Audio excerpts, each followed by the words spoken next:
생물학적 의미에서 출생은 태아가 모체로부터 분리되어 독립된 새로운 생명체가 되는 단계이다.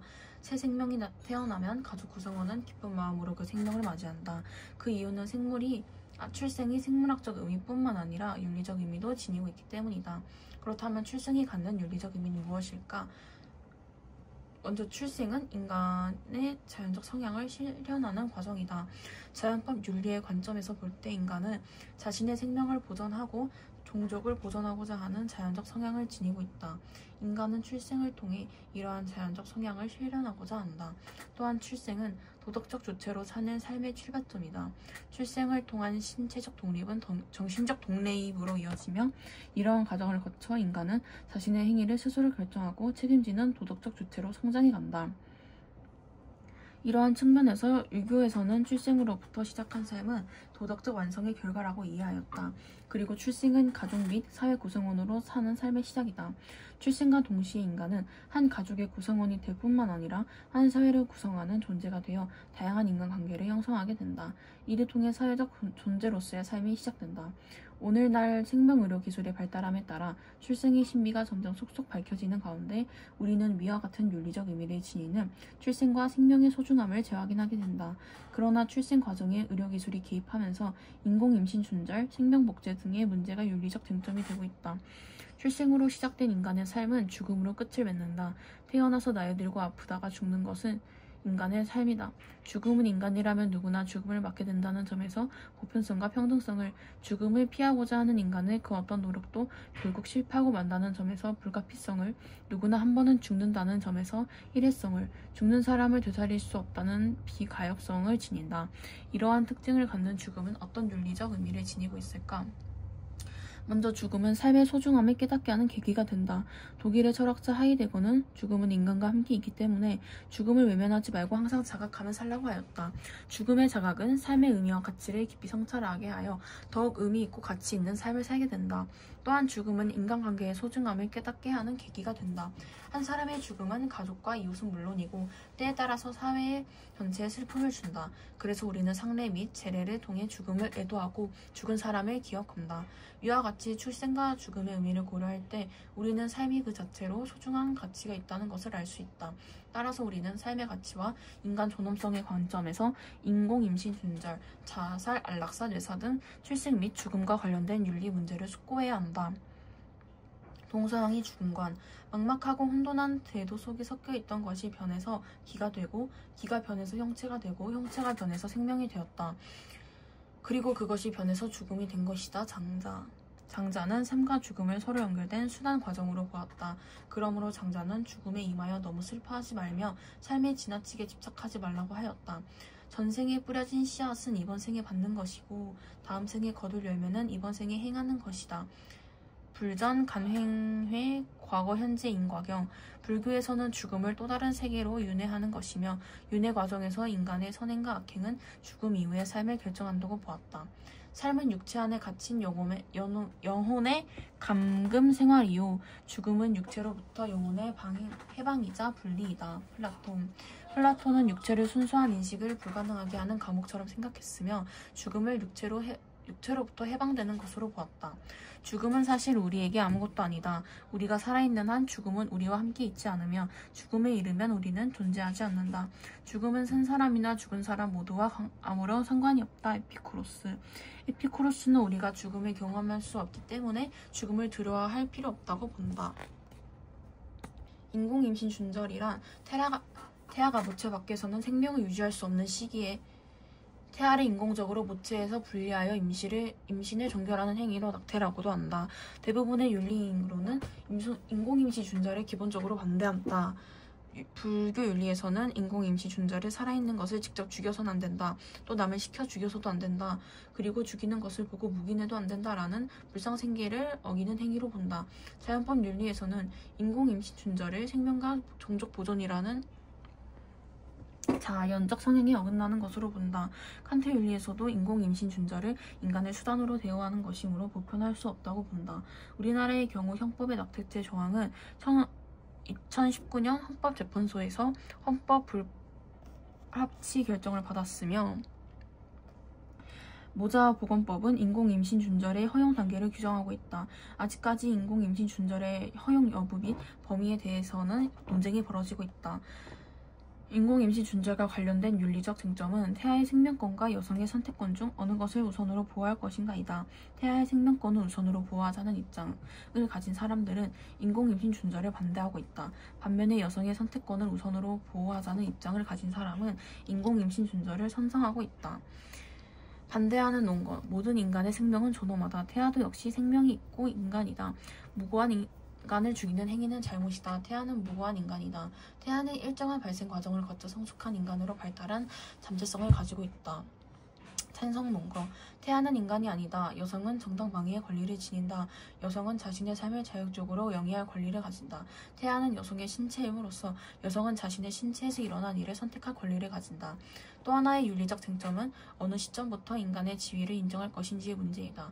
왜냐하면 이에 따라 인공임신 준절에 대한 입장이 달라질 수 있기 때문이다.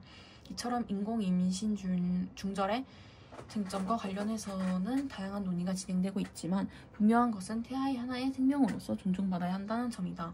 태아의 생명을 존중하는 모습은 태교를 강조하고 임산부를 배려하는 문화, 출생과 동시에 나이를 한 살로 셈하는 전통, 태아에게 상속권 등의 일정 권리를 부여하는 민법에서 찾아볼 수 있다. 그러나 여성의 자율적 선택권도 중요한 가치이다. 따라서 우리는 태아의 생명권과 여성의 선택권이 논증하는 인공임신 준절 문제에서 신중하게 접근해야 한다. 인간의 발달 과정. 수정란은 수정 후 세포 분열을 시작해 14일 무렵에 자궁에 착상된다. 수정 2주부터 8주까지의 기체를 배아라고 부르며 이 시기에 신체를 이루는 기관이 형성된다. 수정 8주부터 출생 때까지의 개체를 태아라고 부른다. 수정 8주 이후가 되면 인간의 모습이 뚜렷해지며 이때 태아의 크기는 약 4cm 정도가 된다. 임신 14주기 무렵부터 성감별이 가능해진다. 임신 28주부터 다른 문제 없이 출생하면 태아의 약 90%가 생존이 가능하며 임신 32주부터 다른 문제 없이 출생하면 거의 다 생존할 수 있다. 그리고 임신 40주에는 태아의 성장이 완성된다. 자살에 관한 인류가 공유하는 태도는 자살은 도덕적으로 옳지 않다는 것이다. 그 이유는 자살이 갖는 윤리적 문제이기 때문이다. 먼저 자살은 자신의 소중한 생명을 스스로 훼손하는 일이다. 유교는 부모로부터 받은 자신의 신체를 훼손하지 않는 것을 효의 시작이라고 보며 불교는 불생상의 계율로 생명을 해치는 것을 금한다. 그리스도교는 신으로부터 받은 생명을 스스로 끊어서는 안 된다고 가르치며 아퀴나스는 자살이 자기 보존을 거스르는 부당한 행위라고 본다.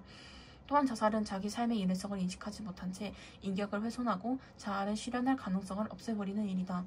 칸트는 자살이 인간의 인격을 한낱 수단으로 이용하려는 것이라고 비판하였다.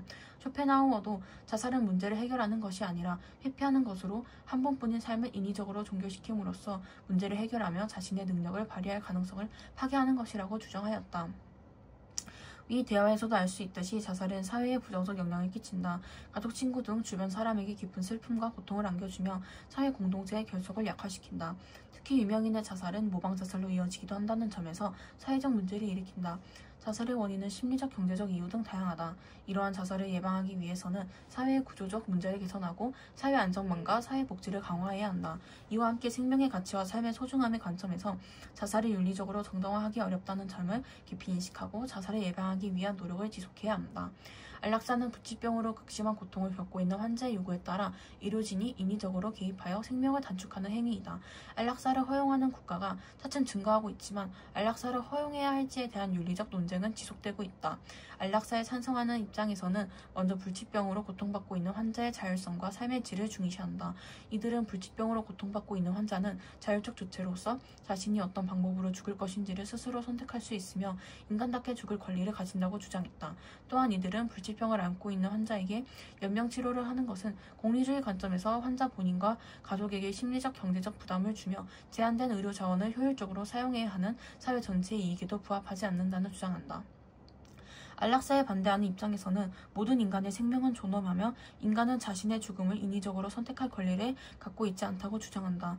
유교 및 도가뿐만 아니라 자연법 윤리와 의무론의 관점에서 볼 때 삶이 고통스럽다는 이유로 죽음을 인위적으로 앞당기는 행위는 자연의 질서에 부합하지 않을 뿐만 아니라 인간 생명의 존엄성을 훼손하는 일이다.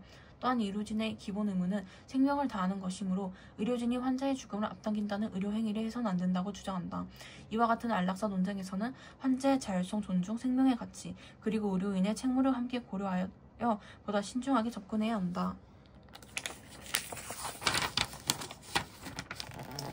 죽음을 판정하는 전통적인 기준은 심폐사이다. 즉 심장 박동을 멈추고 호흡 정지해야 사망한 것으로 판정한다. 그런데 간혹 사고 등으로 심장 및 폐의 기능보다 뇌의 기능이 먼저 멈추어 뇌사에 이르는 경우가 발생한다.